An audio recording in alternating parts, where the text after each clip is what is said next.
Allergic tendency ഉള്ള ഒരാളാണോ? നിങ്ങളുടെ allergy ആസ്മയായി മാറുമോ എന്നറിയാനായി ഈ വീഡിയോ മുഴുവനായി കാണുക. അലർജിയും ആസ്മയും പലപ്പോഴും ഒരുമിച്ച് വരുന്നത് കാണാറുണ്ട്. ചിലരിൽ അലർജിക്ക് കോസ് ആയിട്ടുള്ള ഡസ്റ്റ്, പോളൻസ്, അതുപോലെ സ്മോക്ക് പോലെയുള്ളവ ആസ്മയ്ക്കും കാരണമാകാറുണ്ട്. അതുപോലെ തന്നെ ചില സ്കിൻ അലർജീസും ഫുഡ് അലർജീസും എല്ലാം ആസ്മയ്ക്ക് കാരണമാകാറുണ്ട്. ഇതിനെ അലർജിക് ആസ്മ അല്ലെങ്കിൽ അലർജി ഇൻഡ്യൂസ്ഡ് ആസ്മ എന്ന് പറയും.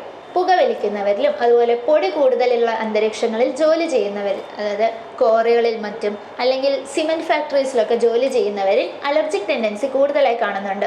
ഇവരിൽ അലർജിക് സിംറ്റംസ് ആയ തുമ്മലും ജലദോഷവും എല്ലാം വിട്ടുമാറാതെ വന്ന് അത് ക്രമേണ കഫക്കെട്ടായി അങ്ങനെ ആസ്മയിലേക്ക് നയിക്കാറുണ്ട്. അലർജി അല്ലെങ്കിൽ ശ്വാസം മുട്ടൽ പാരമ്പര്യമായി വരാറുണ്ട്. ഇതിൽ ശ്രദ്ധിക്കേണ്ടത്, പാരൻസിന് അലർജി ഉണ്ടെങ്കിൽ അത് മക്കൾക്ക് അലർജിക് ആയിട്ട് തന്നെ വരണമെന്നില്ല, ശ്വാസം മുട്ടലായിട്ടും വരാം.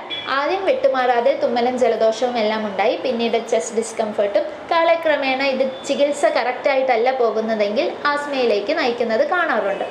അലർജിയെക്കുറിച്ചും ആസ്മയെക്കുറിച്ചുമുള്ള നിങ്ങളുടെ സംശയങ്ങൾ താഴെ കമൻറ്റ് ചെയ്യുമല്ലോ.